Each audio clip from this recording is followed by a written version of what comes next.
ته باندې غلار تلاش کې دا نه غلار دا بتا ته چرته ملاويږي نو په هر دور کې با الله رب العالمین داسې خلق پیدا کړی وي هغه خلق به معیار وي د امت د پاره هغه به نمونه وي د امت د پاره ځکه قران کې الله دا خوشخبری سناو کړی د دې امت ته اتقوا الله وكونوا مع الصادقين الله نه ويریږي دا نظریه شولا كونوا مع الصادقين د شخصیات اتباع وکي صادقین به وي دا د دې خبرې خوشخبری ده چې دا آیت به د قیامت د ورځې پوری وي نو صادقین یو جماعت به هم په امت کې د قیامت د ورځې پوری وي دا امت به الله د صادقین د جماعت نه په اس حال کې نه محروم کوي دا صادقین به څوک وي نو اولئک الذين انعم الله عليهم من النبيين والصديقين والشهداء والصالحين دا انعمت عليهم بسوق وي دا منعم عليهم بسوق وي نو تفسير القرآن بالقرآن تلار شي الله په خپل وضاحت کړی دی ما پچا انعام کړی دی تاسو په ار فاتحه کې د چا لار د الله نه غواړئ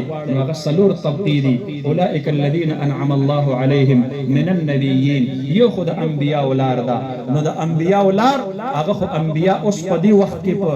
دنیا کې موجود شته دی نه او دویم صدیقین دي د هغې تصدیق کوونکي د هغې صحابه د هغې ملګري هغه هم په دنیا کې نشته دی هغه د دنیا نه رخصت شوي دي دریم طبقه د شهدا او دا چا چې د الله د دین لپاره خپل سر قربان کړی دی هغه هم په دنیا کې نشته دی نو اخري یو طبقه پاتې شوله چې دا په انعمت علیهم کې دي او هغه په مخ د ځمکه په امت کې په هر وخت کې موجود وي او هغه څوک دي والصالحین هغه د صالحین جماعت دي نو په فاتحه کې چې موږ او تاسو د الله نه کوم سوال کو